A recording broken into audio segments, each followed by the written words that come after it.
Nesta apresentação, queremos dar uma olhada no assunto do sacerdócio, no passado e no presente. E a primeira pergunta que possa chegar à nossa mente é: o que é sacerdócio? Bem, sacerdócio é o meio que Deus providenciou pelo qual nós podemos nos aproximar dele. Esse é o objetivo do sacerdócio, para que tenhamos comunhão com ele. E foi providenciado e baseado na obra do Senhor Jesus Cristo, na cruz. Agora, enquanto crentes, tendo em nós habitando o Espírito Santo, podemos compreender as coisas de Deus que antes, enquanto homens naturais, não podíamos entender. É o que lemos em 1 Coríntios capítulo 2, versículos 12, 13 e assim por diante. Olhando para o Antigo Testamento, como o sacerdócio foi estabelecido no tabernáculo, os sacrifícios dos filhos de Arão, e também Arão que exerciam o sacerdócio, entendemos que essas coisas eram sombras, figuras da realidade que nós agora estamos vivendo em Cristo. Assim, os sacerdócios são todas aquelas coisas dadas e preparadas por Deus para que pudéssemos ter comunhão com Ele. O tabernáculo é a própria tenda em si mesmo, com toda a sua construção em materiais, está falando do Senhor Jesus Cristo. E o tabernáculo, com todos os utensílios, também é uma figura de como nós podemos nos aproximar de Deus. Isso de uma maneira agradável a Ele. Também vemos a necessidade de trazer um sacrifício para nos aproximarmos dele. Assim temos o tabernáculo que fala de Cristo e sua obra, e também os sacrifícios que falam de Cristo e sua obra, e também podemos hoje compreender estas coisas. E entrando nesta apresentação, temos que nos relembrar que no Antigo Testamento, aquelas coisas que vamos discutir hoje, não eram coisas que de fato eles estavam entendendo, mas hoje podemos entender. E queremos aprender do Antigo Testamento coisas que nos ajudam para entender aquilo que é o sacerdócio. Assim, lemos algumas coisas muito importantes em 1 de Pedro, capítulo 2, versículos 5 e 9. Vós também, como pedras vivas, sois edificados casa espiritual e sacerdócio santo, para oferecer sacrifícios espirituais agradáveis a Deus por Jesus Cristo. E no versículo 9, mas vós sois a geração eleita, o sacerdócio real, a nação santa, o povo adquirido, para que anuncieis as virtudes daquele que vos chamou das trevas para a sua maravilhosa luz. Encontramos ali três expressões. Nós agora somos uma casa espiritual para Deus por meio do Espírito Santo, segundo Efésios capítulo 2 e esse trecho aqui. E cada um dos filhos de Deus são pedras vivas naquela casa. E quando a Assembleia está reunida, nós podemos oferecer sacrifícios espirituais a Deus. Somos um sacerdócio santo. Cada um dos filhos de Deus, que é um salvo verdadeiro pela obra do Senhor Jesus Cristo por fé, por graça, ele chegou a ser um sacerdote.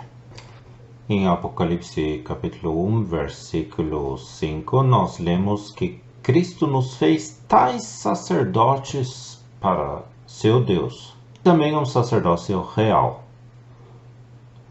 No final da apresentação, nós vamos ver o que significa um sacerdócio real. Contudo, agora nós vamos rapidamente passar por aquilo que é a casa espiritual e depois disso entramos com mais detalhes no sacerdócio santo e que isso de fato faz. O que significa ser sacerdotes? No Antigo Testamento, nós lemos e vemos que Deus tinha um plano para o seu povo Israel quando ele os trouxe do Egito, quando os libertou. Agora, pois, vós me sereis um reino sacerdotal e o povo santo. Era o objetivo de Deus que todo o povo de Israel fosse um reino sacerdotal e um povo santo. A esse povo que formei para mim, o meu louvor relatarão. E é exatamente aquilo que nós temos lido em 1 Pedro capítulo 2, versículos 5 e 9. Infelizmente, nós nos recordamos que isso não aconteceu, porque o povo de Israel pecou e eles fizeram aquele bezerro de ouro, aquela imagem fundida. Isso quando Moisés recém estava descendo do monte com as tábuas da lei. Por causa daquele pecado, Deus tinha que armar uma tenda fora do acampamento, onde ele podia encontrar-se com aqueles que queriam chegar a ele. Deus não pode habitar em meio a um povo pecador. Ele providenciou o meio para que isso pudesse acontecer. Isso foi o tabernáculo. Com o tabernáculo havia um caminho para se aproximar de Deus enquanto pecador e também para ser aceito por Deus. E também o sacerdócio foi estabelecido. Existindo o tabernáculo, precisava-se de pessoas para fazer o serviço no tabernáculo. E é nesse ponto que o sacerdote entra em cena. Um sacerdócio santo. No Antigo Testamento, quem era um sacerdote? O que é um sacerdote? Um sacerdote é uma pessoa espiritual que está próximo de Deus e que compreende o que compete a Deus. No Antigo Testamento, por meio da lei de Moisés, o sacerdote tinha o conhecimento daquilo que era necessário fazerem para que pudesse se aproximar de Deus. Assim, eles tinham que exercer tudo o que era necessário em ligação com aqueles sacrifícios e diferentes oblações e serviços, para que pessoas pudessem ter comunhão com Deus e também o povo, enquanto nação, podia ter comunhão com Deus. Já no Novo Testamento é a mesma coisa. Somente aqueles que espiritualmente são vivos podem ser sacerdotes. Somente aqueles que estão próximos a Deus podem ser sacerdotes. Aqueles que têm a compreensão a respeito daquilo que compete a Deus podem ser sacerdotes para Deus, e Deus nos fez tais. Nós temos as Escrituras, temos o Espírito Santo inabitando em nós, que nos dá compreensão das coisas de Deus, e assim podemos servir a Deus desta forma. Bom, quem podia ser um sacerdote? Antes disso, por que sacerdotes? Sacerdotes eram necessários para exercer o sacerdócio. O povo era um povo pecador e era necessário que houvesse intercessão, e o sacerdócio foi estabelecido para que alguém pudesse se aproximar de Deus. Hoje no Novo Testamento isso é bem diferente. Cristo é nosso sumo sacerdote por meio do serviço dele, e porque nós somos filhos de Deus, somos também sacerdotes a ele, com ele. E nós podemos nos aproximar de Deus com liberdade, com a nossa adoração, com os nossos sacrifícios e ofertas, e por meio do Senhor Jesus Cristo. Ele fez a propiciação que era necessário para que nós pudéssemos aproximar de Deus. Portanto, precisava-se de sacerdotes. O sacerdote era necessário. Agora tudo é feito pelo Senhor Jesus Cristo. Quem pode ser um sacerdote? Bom, no Antigo Testamento nós vemos que Arão e seus filhos eram sacerdotes, e todos os seus netos e bisnetos todos eram sacerdotes, porque eram nascidos naquela família e por isso tinham o direito de serem sacerdotes. A coisa que poderia impedir o seu serviço era se eles tinham alguma falha física, um problema físico. E tudo isso são figuras para nós hoje. Para nós, então, quando nós somos renascidos, quando temos vida em Cristo, então nós também somos sacerdotes. Não porque nós decidimos ser sacerdotes, não porque alguém nos estabeleceu como sacerdotes, mas sim porque somos salvos e filhos de Deus. Deus nos fez sacerdotes por meio de Cristo, por meio daquele que providenciou o preço de pagamento para que pudéssemos ser salvos. Cada redimido é um sacerdote. No Antigo Testamento, quando nós vemos Arão e os seus filhos, então isso é uma figura de Cristo e da Igreja. É a escolha soberana de Deus que Arão foi escolhido, e também é a Para nós é a mesma coisa, é escolha soberana de Deus, em graça que nós somos feitos sacerdotes, para sempre. Os sacrifícios. Eles eram dádivas, dons, ofertas que foram levados a Deus, ao templo, para que pudesse chegar à presença de Deus. No Antigo Testamento temos sacrifícios sangrentos e sacrifícios também sem sangue. E vamos contemplá-los um pouco. Mas para nós hoje, no Novo Testamento, como filhos de Deus, nós também temos sacrifícios, ofertas, são sacrifícios espirituais. Assim como temos lido em 1 de Pedro 2, versículo 5. Nós oferecemos louvor a Deus, Deus 13, versículo 15. Oferecemos os nossos corpos em sacrifícios vivos, prestando um serviço, um culto racional, e Deus aceita essas coisas. E Ele se agrada nesses sacrifícios. Não são mais sacrifícios de animais, mas sim um serviço inteligente, são sacrifícios espirituais. E tudo isso fala da obra do Senhor Jesus Cristo na cruz, onde Ele se entregou a si mesmo em nosso lugar, por causa de nossos pecados. Nesses versículos vemos que Ele não conheceu o pecado, Ele foi feito pecado por nós. Cristo nos resgatou da maldição da lei, fazendo-se maldição por nós. Porque também Cristo padeceu uma vez pelos pecados, o justo pelos injustos, para levar-nos a Deus.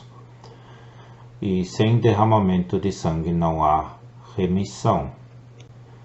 O Senhor Jesus tinha que vir. Ele não veio simplesmente para nos mostrar um exemplo perfeito de um homem perfeito para seguirmos, para que fôssemos salvos, mas ele veio para que pudéssemos ser salvos. Ele veio como Cordeiro de Deus, morreu na cruz para que nós fôssemos salvos. E isso é porque ele veio. E claro que por meio de sua vida nós vemos o seu serviço perfeito, a sua auto-entrega, a sua devoção a Deus, todas essas coisas nós vemos, mas ele veio para morrer no nosso lugar por causa do nosso pecado. Ele veio para ser o Cordeiro de Deus, o único sacrifício que podia nos redimir de nossos pecados. E ao considerarmos todos aqueles sacrifícios do Antigo Testamento, lembremos durante todo o tempo que o único sacrifício que Deus podia aceitar é a pessoa de seu Filho Jesus Cristo. E quando contemplamos esses sacrifícios, então eles falam de vários aspectos de Cristo em sua obra e exatamente o que nós podemos trazer a Deus como sacrifícios espirituais. Isso será de cheiro suave para Ele. Isso é o que nós podemos fazer enquanto sacerdotes hoje em nosso sacerdócio. É o que nós oferecemos a Deus. E com a ajuda de Deus nós vamos passar pelos diversos sacrifícios do Antigo Testamento e tentaremos aprender algumas coisas novas e talvez refrescar as nossas mentes a respeito de coisas que sabemos, para que então possamos levar a Deus sacrifícios pelos quais Ele anseia. Em Levítico capítulos 1 a 7 nós temos 4 grandes categorias de sacrifícios. E nos capítulos 6 a 7 temos as leis com respeito aos sacrifícios. No capítulo 1 vemos o holocausto, então a oferta de alimentos. Capítulo 2, o sacrifício pacífico no capítulo 3 e o sacrifício pelo pecado nos capítulos 4 a 5.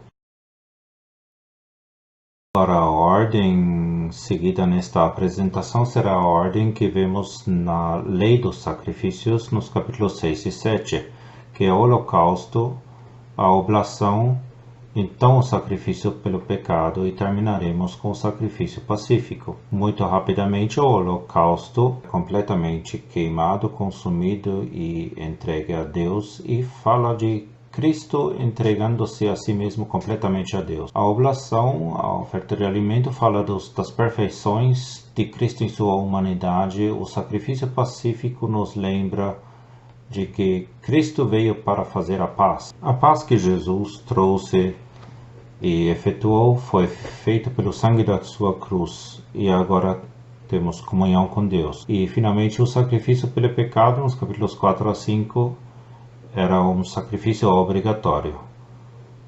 Alguém que pecou tinha que apresentar um tal sacrifício para receber perdão. Agora entrando nos detalhes do holocausto, no capítulo 1. Qual é o primeiro aspecto de um sacrifício espiritual que podemos levar a Deus? O primeiro aspecto era o holocausto. Era um bezerro e falava de dedicação, de devoção a Deus. Vemos naquele sacrifício Cristo, o homem perfeito, vindo a esta terra onde havia pecado em abundância. Ele é perfeito, ele está dando a si mesmo completamente a Deus, lá na cruz.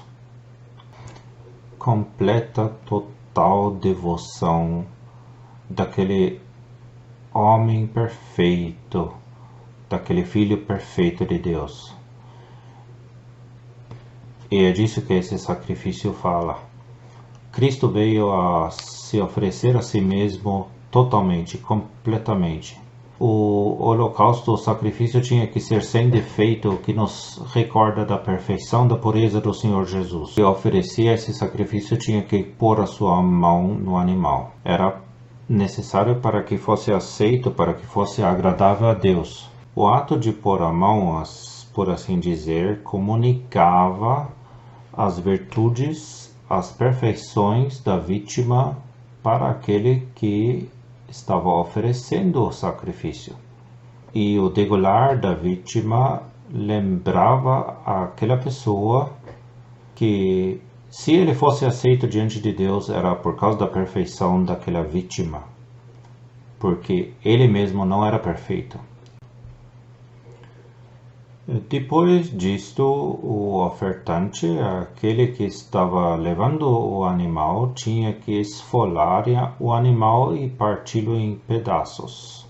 Isso nos recorda de que em todos os aspectos da vida do Senhor Jesus havia perfeições. Em tudo, em todos os detalhes mais minuciosos, não havia nada que não tinha perfeição. Nós vemos em todos os sofrimentos, em todas as feridas, em todas as dores, nós vemos as perfeições do Senhor Jesus em todos os mínimos detalhes de seu ser. E finalmente temos também o fato de que o sacrifício tinha que ser lavado. Essa lavagem servia para que o sacrifício fosse perfeito, puro. E novamente é uma figura do Senhor Jesus em sua pureza perfeita. Pure and perfect. Quando nós tomamos também a palavra de Deus, a água como figura da palavra de Deus, então nós vemos que a palavra de Deus testava o Senhor Jesus em todos os aspectos interiormente, demonstrando que ele era tão perfeito interiormente como era exteriormente. Nós vemos que tudo aquilo que a palavra de Deus podia provar no Filho de Deus era que ele era perfeito e completamente dedicado a Deus. Isto é aquilo que o holocausto nos fala, que Cristo se entregou a si mesmo por nós em oferta e sacrifício a Deus em cheiro suave. Smelling savor. Havia também holocaustos diferentes, do gado miúdo ou de aves. Isso nos fala também de níveis diferentes de compreensão desse aspecto daquela dedicação do sacrifício de Cristo.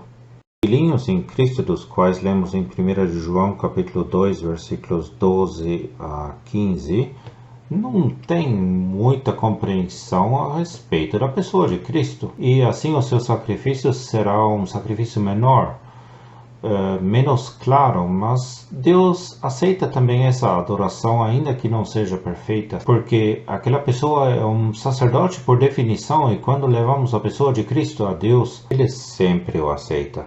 E então nós temos os jovens na palavra de Deus. O jovem tem uma compreensão melhor das perfeições do Senhor Jesus, e isso é agradável a Deus. E então nós temos os pais em Cristo. Eles deveriam estar e estão, por serem pais em Cristo, capazes de levar a Deus os detalhes mais minuciosos da pessoa de Cristo, apreciar a pessoa de Cristo de tal maneira que é como o holocausto do bezerro. Estejamos então ocupados com o Senhor Jesus para que cresçamos no conhecimento de sua pessoa, oferecendo aqueles sacrifícios que Deus busca, apresentando a Ele a pessoa de seu Filho em todas as suas perfeições e aspectos diferentes. O holocausto tinha que queimar durante toda a noite. Estamos hoje na noite da ausência de nosso Senhor Jesus. Mas quando estamos reunidos para lembrá-lo, então isso é um cheiro suave a Deus. O memorial da pessoa do Senhor Jesus é precioso para Deus.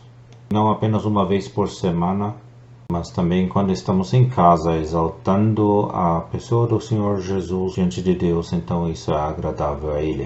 O segundo sacrifício era a oferta de alimentos. É um outro aspecto que nós podemos, enquanto sacerdotes, levar a Deus a respeito da pessoa de seu Filho Jesus Cristo. Esse sacrifício não era um sacrifício sangrento para ser aceito, mas era um sacrifício que falava da vida perfeita de nosso Senhor Jesus e das perfeições da sua humanidade.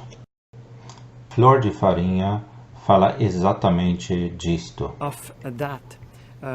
Na pessoa do Senhor Jesus, tudo se encontrava em harmonia. Nós temos caracteres diferentes, temperamentos diferentes e por vezes nós vemos que somos um pouco desequilibrados em nossas maneiras de agir. Quanto ao Senhor Jesus, tudo estava perfeitamente harmonizado em seu ser. Assim nós vemos a perfeição de sua pessoa e também chegamos lá em todas as circunstâncias. Outro ingrediente da oblação era o azeite. O azeite nos fala do Espírito Santo. E sabemos que a oferta, o sacrifício, eu estava querendo dizer que fala de Cristo, mas sabemos que no sacrifício da oblação o azeite tinha que ser misturado à farinha ou derramado por cima do bolo da oblação. O azeite, portanto, era um ingrediente importante e nós sabemos, é isso que eu queria dizer, que o Senhor Jesus foi concebido pelo Espírito Santo. Ele foi ungido pelo Espírito Santo, ele era cheio do Espírito Santo e o Espírito Santo descia como uma pomba sobre ele. Que diferença comparada a nós? Quando nós fomos batizados pelo Espírito Santo, então foi sob o símbolo de línguas como de fogo. E isso fala do fato de que há coisas em nossas vidas que o Espírito Santo tem que julgar, que nós temos que julgar, porque nós estamos ainda na carne. Com o Senhor Jesus tudo era perfeito, flor de farinha, e quando o Espírito Santo descia sobre ele foi só a figura de uma pomba. Abrindo um parênteses, o batismo com fogo não era o que acontecia em Atos, era o batismo com o Espírito Santo, e o batismo com fogo fala do juízo ainda futuro. O terceiro ingrediente que temos então é o incenso. Isso fala de toda a satisfação que Deus nutre a respeito de seu amado Filho e da perfeita humanidade dele. Tudo o que o Senhor Jesus fez foi para Deus. Não era para que o ser humano fosse aprovado, mas somente para o seu Deus e Pai. Agora nós vemos que o fogo também foi empregado naquela oblação, naquele sacrifício. O fogo manifesta as perfeições de Cristo nas circunstâncias difíceis dessa vida. Enfrentarmos provas em nossas vidas, vemos de fato o que há em nós. Não é assim? Muitas vezes não é muito bonito e nós temos que julgar isso. Temos que andar pelo Espírito para que possamos produzir, não para que o Espírito tenha liberdade para produzir o seu fruto em nossas vidas. Senão nós nos julgamos a nós mesmos e as circunstâncias difíceis se apresentam em nosso caminho, a nossa própria natureza se manifesta. Bom, e quanto ao Senhor Jesus, nele, tudo pelo qual ele passou mostrava apenas uma coisa, sua perfeição, toda ela. Temos três maneiras como o fogo era aplicado naquela oblação, naquela oferta de alimentos. Primeiro foi cozida no forno. O que nos fala dos sofrimentos ocultos, escondidos do Senhor Jesus e sofrimentos sobre os quais nós não lemos claramente quando nós estamos lendo os evangelhos. Por exemplo, os sofrimentos que ele deve ter sofrido quando ele estava vendo as consequências do pecado, do mal ao redor dele, quando ele foi rejeitado, quando ele não foi compreendido até mesmo por seus discípulos, quando ninguém o entendia, estando ali na cruz. São sofrimentos que não vemos claramente nos evangelhos. Mas quando meditamos nessas coisas, o que isso significava para ele, atravessar essas circunstâncias, então estamos apreciando a morte da pessoa do Senhor Jesus, em todas as suas perfeições que há nele. Deus via todas essas coisas. Uma outra maneira de aplicar o fogo àquele sacrifício era por meio da frigideira, aqui uma frigideira aberta. E isso nos fala das provações e dificuldades públicas pelas quais o Senhor Jesus teve que passar, que mais claramente nós vemos no Novo Testamento. Por exemplo, a fadiga, a contradição dos pecadores, a inimizade, as bofetadas, os açoites, a cruz, todas essas coisas. E essas nós podemos ler e notar os sofrimentos. E em todos esses sofrimentos nós vemos o seu caráter perfeito transparecer. Depois que ele foi cuspido, batido, açoitado, ele está ainda diante de Pilato e ainda presta um testemunho perfeito da verdade. Quem de nós poderia fazê-lo? Mas o Senhor Jesus, sim.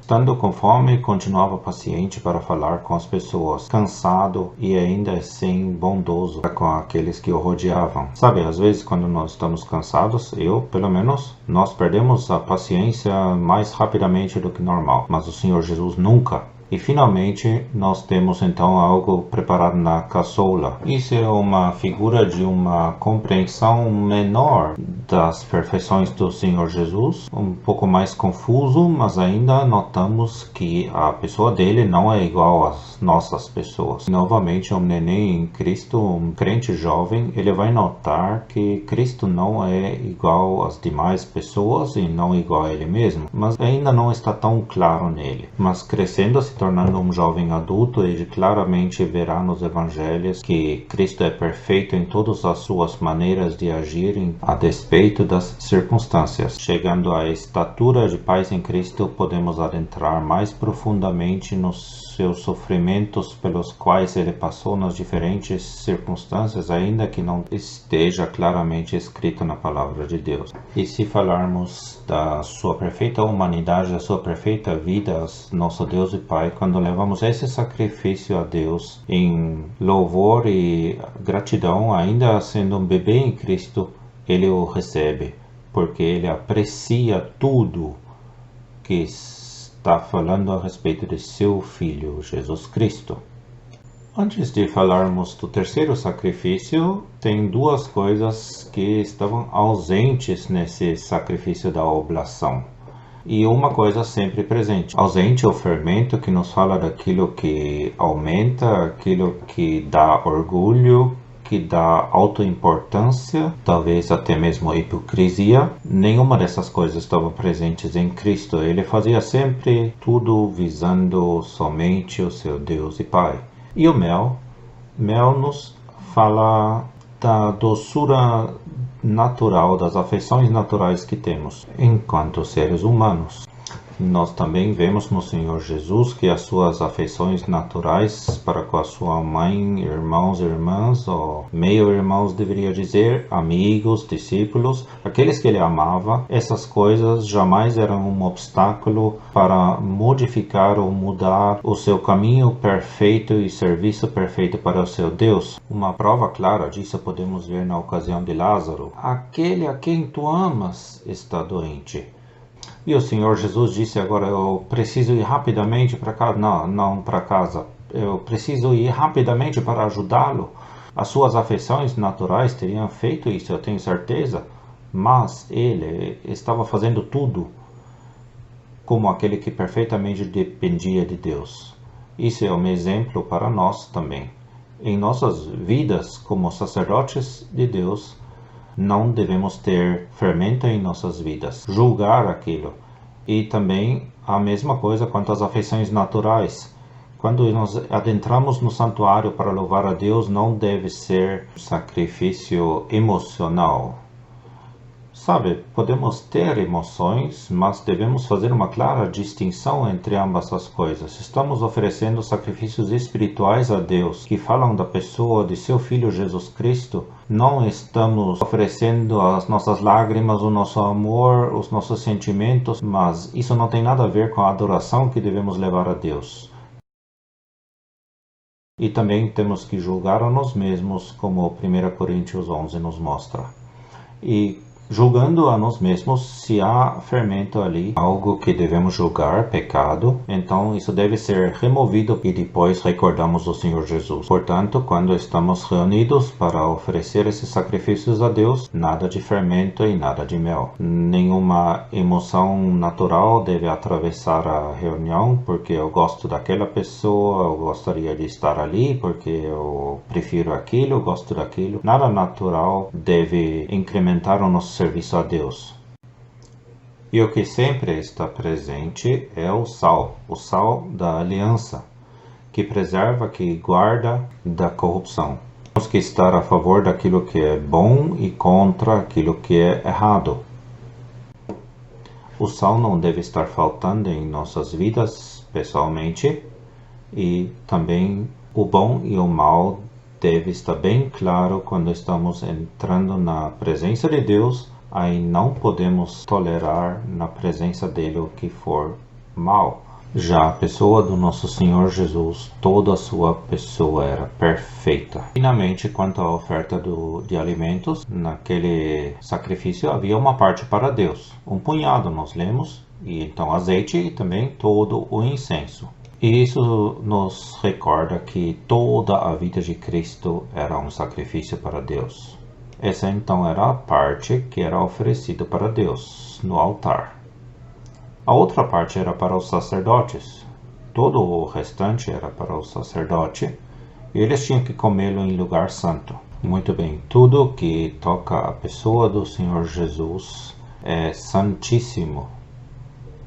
E quando consideramos a pessoa do Senhor Jesus nas Escrituras, é importante fazê-lo em um lugar santo, não com os nossos próprios pensamentos, com os pensamentos desse mundo e de suas filosofias, mas precisamos receber aquilo que aprendemos a respeito de Cristo diretamente das Escrituras, sem alguma impureza. Devemos aprender do Senhor a respeito de sua santa pessoa. E isso também nos lembra que Cristo é o nosso maná. Cristo é o pão da vida, Ele é o nosso alimento, nós precisamos nos alimentar da pessoa bendita dele. O que transforma as nossas vidas não é brilho e religião, não é religiões e regras, mas a pessoa do Senhor Jesus nos transforma. O quanto mais estivermos ocupados com as suas perfeições enquanto homem perfeito e sua vida perfeita, tanto mais seremos transformados dia após dia, até que Ele vier para nos levar consigo.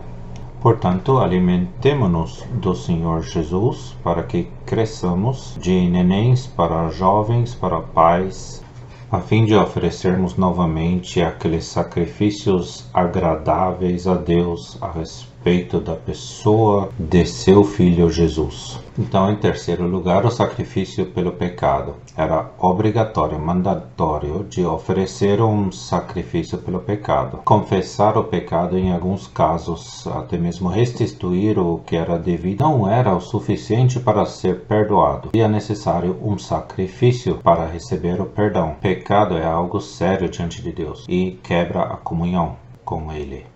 Há 3 sacrifícios principais diferentes pelo pecado. Levíticos capítulos 4 e 5. Nós passaremos rapidamente sobre eles, porque há muitíssimos pequenos detalhes, demais até para entrar em todos. Há diferentes sacrifícios dependendo de quem pecou, o que aconteceu, a responsabilidade da pessoa, o que era também o bem-estar da pessoa, a capacidade dela. Assim, o primeiro era o sacrifício no grande dia da expiação. Nesse dia, o sacrifício era imolado e queimado fora do acampamento. E o sangue era posto sobre o propiciatório no santíssimo lugar do tabernáculo e também nos chifres do altar. Também era posto ao redor do altar. Isso nos fala do sacrifício do Senhor Jesus feito uma vez por todas. E por meio desse sacrifício, todos os nossos pecados foram perdoados. Depois, esse sacrifício também era, assim dizer, o fundamento do relacionamento de Deus com o seu povo. E assim é hoje também. Sem o sacrifício de Cristo por nossos pecados, não teríamos nenhuma relação com Deus. O segundo sacrifício a ser mencionado é quando o sacerdote pecou ou quando o povo como um todo, a nação, havia pecado. Novamente, o sacrifício era imolado e o animal novamente era queimado fora do acampamento.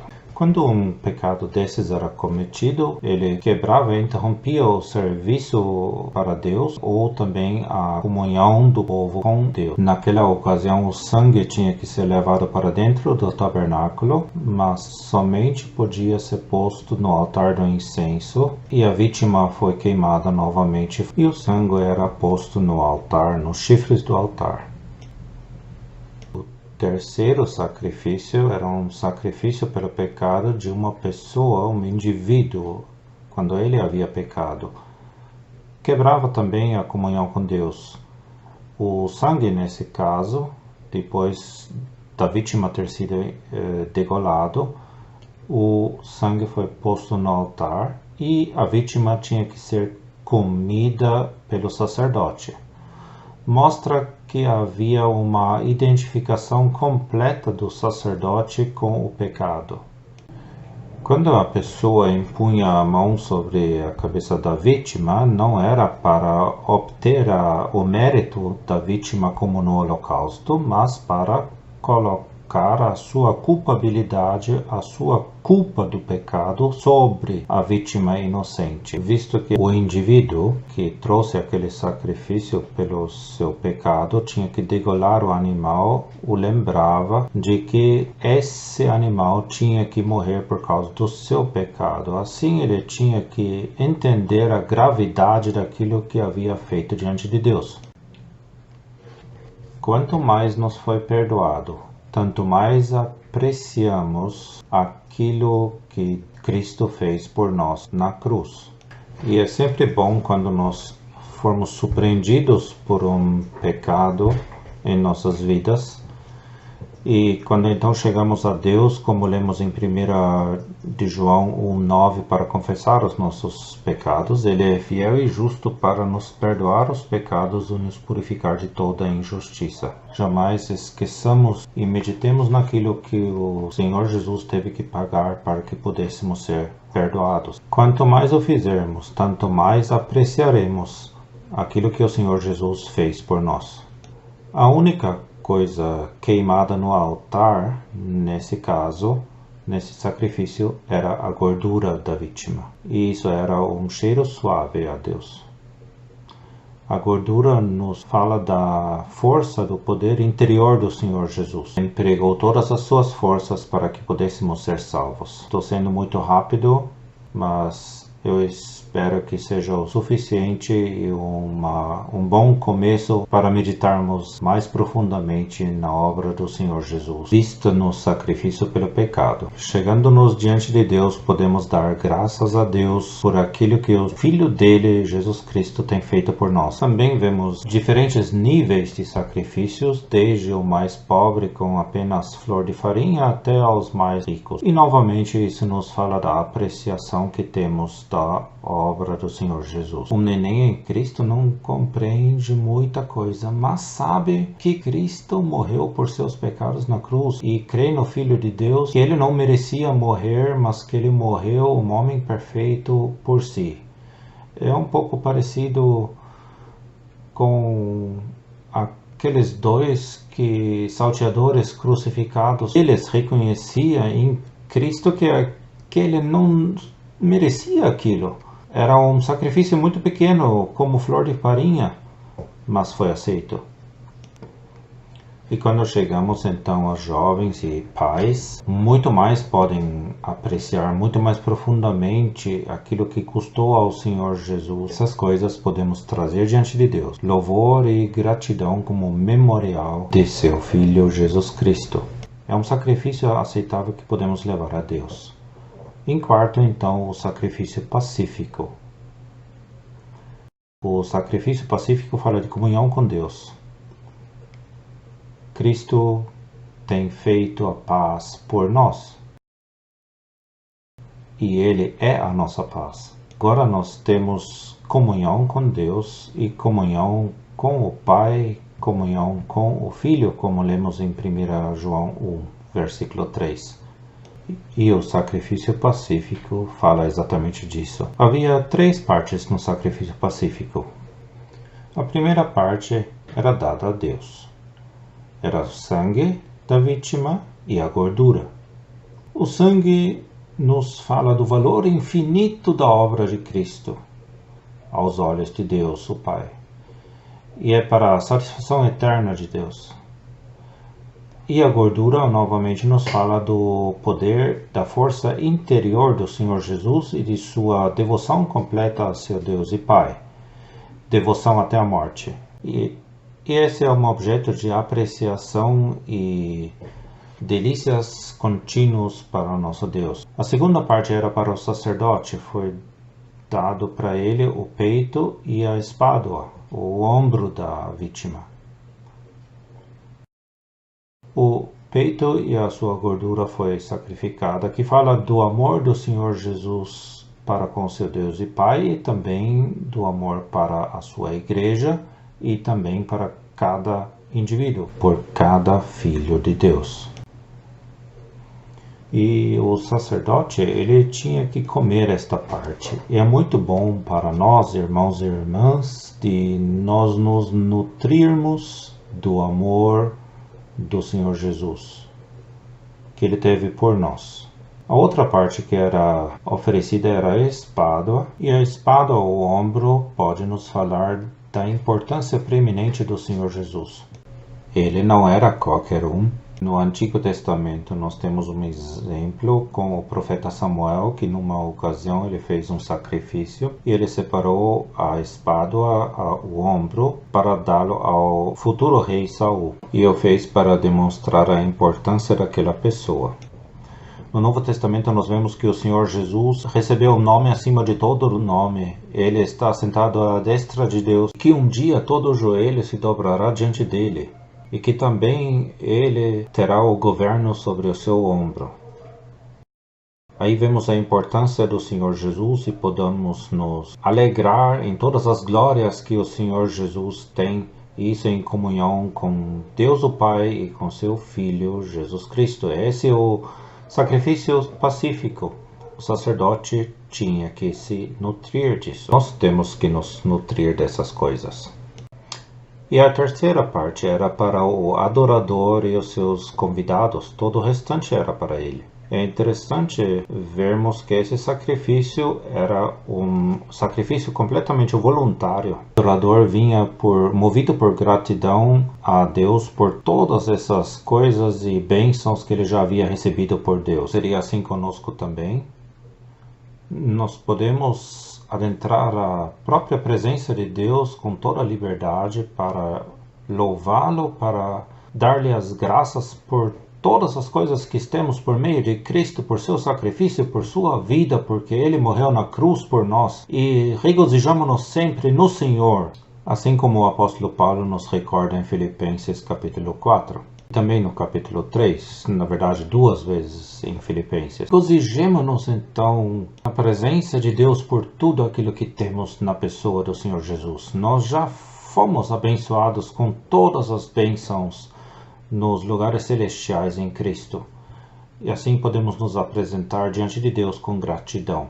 O Pai busca por tais adoradores que vêm de um coração puro, voluntariamente dando graças e louvor a Ele. E o sacrifício pacífico especificamente fala disso. Agora o adorador tinha que impor a mão na vítima e degolá-la. E essa vez não era para receber o mérito da vítima ou para colocar alguma culpabilidade ou culpa de seu pecado na vítima, mas para ter comunhão e para se lembrar que se agora está abençoado e alegre, então é por causa daquilo que Deus fez por ele e também por nós. Entendemos mais do que isso. É porque nós temos tudo por meio de Cristo e de seu sacrifício na cruz. E assim era um sacrifício que de fato mostrava comunhão com o Pai e o Filho. Tomemos tempo para meditar nessas coisas, para apreciar o que nós temos no Senhor Jesus Cristo. Havia muitas outras coisas, mas não temos tempo. São as coisas principais a respeito do sacrifício pacífico. Ele tinha que ser comido no mesmo dia, com a exceção que era ligado ao voto, quando podia ser comido no dia seguinte. Somente nesse caso podia se comer no dia seguinte do sacrifício. Isso nos faz lembrar de algo muito importante. Quando nós nos alegramos em Deus, por causa de todas aquelas bênçãos que temos em Cristo, jamais devemos nos esquecer de que é assim por causa do sacrifício do Senhor Jesus. Isso tem que ser fresco em nossos corações. Quando somos abençoados, quando temos tudo no Senhor Jesus, é por causa do seu sacrifício na cruz. E agora, um sacerdócio real. Já temos visto o que significa ser um sacerdócio santo. Estamos oferecendo sacrifícios de louvor a Deus. Esses louvores são concernentes à vítima perfeita, totalmente dedicada a Deus. Isso no holocausto. Também diz respeito às perfeições de Cristo enquanto homem em sua vida perfeita, a oblação. Diz respeito ao fato de que Cristo morreu por nossos pecados, sofrendo em nosso lugar sacrifício pelo pecado. E também diz respeito aos louvores que podemos levar a Ele, tendo comunhão com Deus por causa da obra do Senhor Jesus. São todas essas grandes categorias de louvor, de adoração que podemos levar a Deus. Por meio de Cristo, é a pessoa de Cristo que apresentamos a Ele e agradecemos e adoramos a Ele. Mas o que significa então sermos um sacerdócio real? Muito bem, vamos lá. Temos lido em nossos versículos. A kingly priesthood, a holy nation. Um sacerdócio real, a nação santa, o povo adquirido, para que anuncieis as virtudes daquele que vos chamou das trevas para a sua maravilhosa luz. Isto é, falar do Senhor Jesus. Se é um privilégio e uma coisa importante de levar sacrifícios de louvor e de gratidão a Deus, também somos convidados a proclamar as virtudes do Senhor Jesus e suas perfeições ao nosso redor. A expressão de Hebreus 13, versículo 15 é bastante similar, onde nós lemos: portanto ofereçamos sempre por ele a Deus sacrifício de louvor, isto é, o fruto dos lábios que confessam o seu nome. Nós podemos falar a outros ao nosso redor de toda a graça, amor, da luz que agora usufruímos em Cristo e na própria presença de Deus pela obra de Cristo na cruz. E quando falarmos do Senhor Jesus às pessoas ao nosso redor, então de fato é ser um sacerdócio real. Nós tomamos as riquezas que temos em Cristo e os compartilhamos com pessoas que precisam dessas riquezas e que levam a salvação às suas almas. É isso que significa ser um sacerdócio real. E, portanto, se quisermos exercer o nosso sacerdócio de uma maneira completa, então não apenas estamos levando sacrifícios a Deus, que é a pessoa de Cristo, o único sacrifício que Deus recebe, seu Filho Jesus, nada de nós. Não podemos levar nada a Deus, exceto os sacrifícios que Ele está buscando, seu amado Filho. Mas também inclui, em segundo lugar, ser um sacerdócio real para falar de Cristo às pessoas ao nosso redor, falar de suas virtudes, das virtudes daquele que nos transportou das trevas à luz para todo sempre. Que correspondamos à mente, ao coração e pensamento de Deus, fazendo essas duas coisas enquanto sacerdócio. oferecendo a Ele os sacrifícios de louvor que dizem respeito ao seu Filho Jesus, a nossa adoração, a nossa meditação, entregando a nós mesmos o nosso corpo, a nossa vida em seu serviço, lembrando sempre o que lhe custou a nos salvar, e que, por outro lado, também proclamemos as virtudes e belezas do Senhor Jesus. Que o Senhor encoraje a cada um de nós, todos nós, você e eu, enquanto esperamos pela breve vinda do Senhor Jesus, sejamos bebês em Cristo, jovens, um pai em Cristo, que sejamos ocupados com o Senhor Jesus, meditando nele, ocupados com ele, oferecendo esses sacrifícios de louvor a ele, falando dele também, para a glória do Senhor Jesus.